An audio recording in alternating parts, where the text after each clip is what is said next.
remember, we're by ourselves, we're on the floor above, we said in this first evolution. So you're gonna be able to peek in there, see what kind of locks are engaged, more than one lock, what type of lock.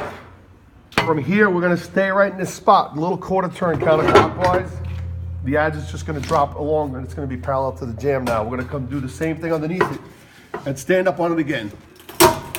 All right, if it stays in place and everything holds up, you may be able to get a door with that. So now you're going from this width, right, with all that leverage. We're gonna bring it until we're gonna take this much out of it. Again, and we're coming over here, and that's a pretty good throw if it stays in place. If you have a single lock, this is gonna take that single lock down. Guys have been practicing this a lot, and they're definitely having success with it. All right, so your next, and the engines are going out, forcing a lot of doors, we all know that. So when you get, your next force entry is the EMS, try these different techniques and see what works for you and what doesn't, all right?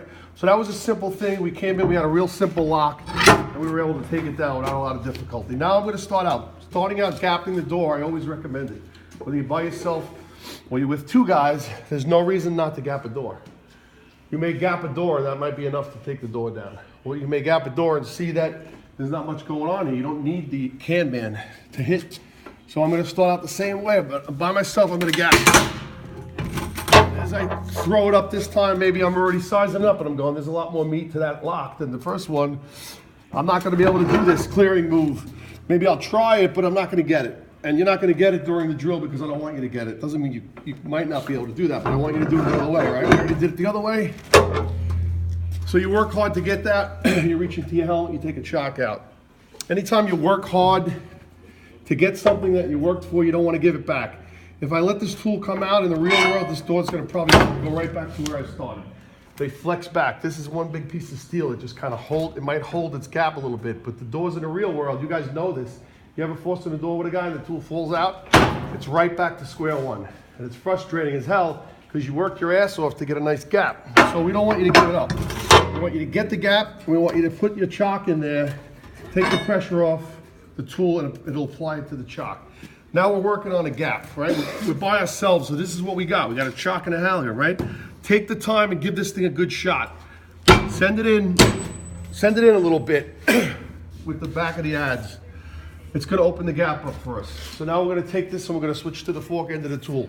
We go bevel to the door or we go bevel to the jam. You could go either way. Either way is acceptable. All right, depending on what kind of gap I got, it's gonna determine which way I might decide to go with the tool. If I have a really nice big gap, I could just slide this thing in there and I can work it in. But if this was really tight and I didn't have that big gap, I may have to start with the bevel to the door. It'll slide in a little bit easier. As I come in, the adze is in my way, no big deal, right? I have my chock. It'll only take me a second. If I find that as I move this, it won't come out, that means it's tight. It means I gotta get a chock in there just to get my tool out. But now it takes me just a second to come around and do it again. And now I took full advantage of the tool, and that was enough to take this door, right? Had that not been enough though, I got one more step that I'm working towards the whole time. My objective is to get the adze into the apartment, around the back. This is where I really want to be, all right? As I work the fork end of the tool, I'm always working towards getting the adze in there. Once the adze is in there, now I got different options of how I can finish this door off. I could just tuck my bottle in the corner and start working the tool this way, right? Why am I tucking the bottle in the corner? Because if I'm out here in the middle of the open and I'm working this thing hard and it pops or the tool pops, I'm gonna fall. And if you fall with a bottle on your back, you can absolutely break your neck or fracture your back. It's already happened to guys. Recently there was a guy with just a few years on the job and he did something like that. He fell. He didn't realize what he did to himself. He went out, thought he hurt his back, tried to come full duty, just kept bothering him. He finally went and got MRI. He had a fractured back because he fell back on his bottle. And he's getting put off the job. All right, so we don't want that to happen to anybody. So we want to work smart. And again, is it critical? If you're on the roof of a building and you're opening a bulkhead door and the tool pops out, are you going to fall just on your back now? Or what if you're near the edge of the building? You're going to fall off the building. So it really makes sense to get in those good habits. So what I mean is, all right, so I'm either going to control my body by getting that, or I'm going to come around here. And I like this even better. If there's no door, if there's no wall here, then come in front. Work the tool out in front of you and come in this way. All right? door's really giving you a hard time and you can't still get it, you can gap it again like we did the first step. But now we're not gapping off of the stop.